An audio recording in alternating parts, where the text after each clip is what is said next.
Selamat pagi dan salam sehat buat kita semuanya. Bapak, Ibu, dan saudara-saudara yang dikasihi Yesus Kristus, sebelum kita mendengarkan firman Tuhan, terlebih dahulu kita berdoa. Kasih karunia dan damai sejahtera dari Allah Bapa kita dan dari anaknya Tuhan Yesus Kristus. Amin.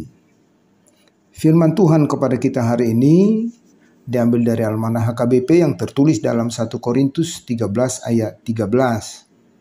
Demikian firman Tuhan. Demikianlah tinggal ketiga hal ini, yaitu iman, pengharapan, dan kasih. Dan yang paling besar diantaranya ialah kasih. Sekali lagi, demikianlah tinggal ketiga hal ini, yaitu iman, pengharapan, dan kasih. Dan yang paling besar diantaranya ialah kasih. Iman, pengharapan, dan kasih. Saudaraku yang kekasih di dalam nama Yesus Kristus, sekilas dengan membaca firman ini, boleh saja muncul pemahaman bahwa iman dan pengharapan kurang nilainya kalau dibandingkan dengan kasih. Karena dikatakan yang paling besar diantaranya adalah kasih. Atau dengan membaca nats ini kita bisa saja berpikir bahwa kasih harus kita perhatikan. Iman dan pengharapan boleh kita belakangkan. Saudaraku, tidak demikian maksudnya. Kita tidak boleh membaca nats ini dengan harafiah saja, karena kita bisa jadi gagal paham. Seolah-olah kasih nomor 1, iman nomor 2, pengharapan nomor 3.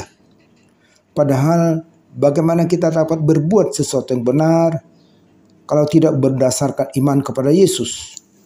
Atau bagaimana kita bisa percaya akan kasih Yesus kalau kita tidak beriman padanya? Demikian pula dengan pengharapan. Tanpa pengharapan, kita sudah dari awal frustrasi karena banyak peristiwa yang tidak masuk akal. Misalnya orang percaya harus memikul salib. Hidup dengan penderitaan, siksaan, tantangan. Jadi iman, pengharapan, dan kasih adalah merupakan satu kesatuan yang harus kita rangkul. Saling mengisi, saling melengkapi. Kita tidak bisa berkata karena kita sudah punya iman, maka sekarang kita hanya fokus pada kasih. Tidak demikian.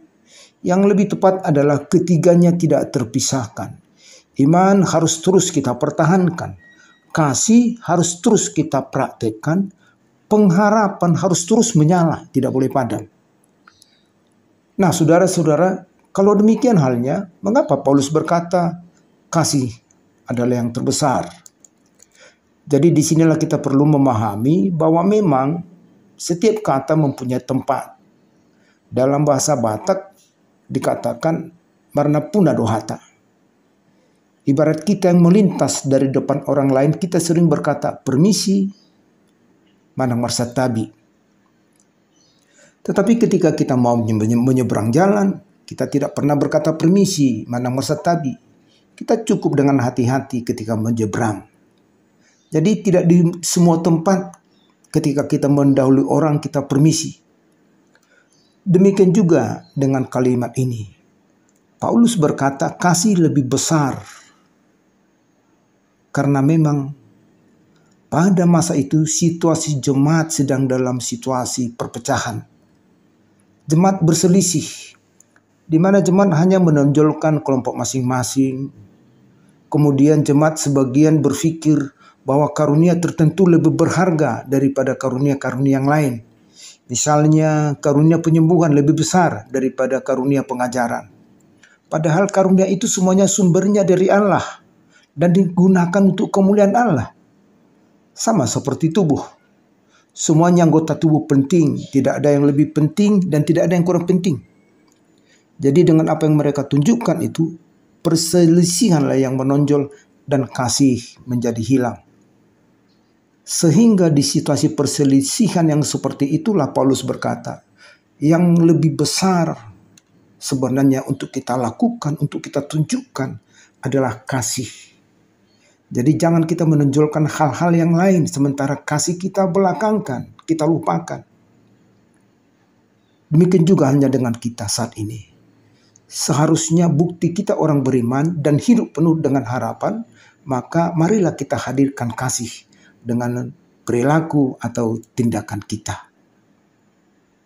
Sekali lagi, dengan iman dan penuh pengharapan, mari kita hadirkan kasih melalui tindakan atau perilaku kita.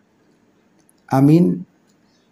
Tuhan memberkati dan selamat beraktivitas. Mari kita berdoa.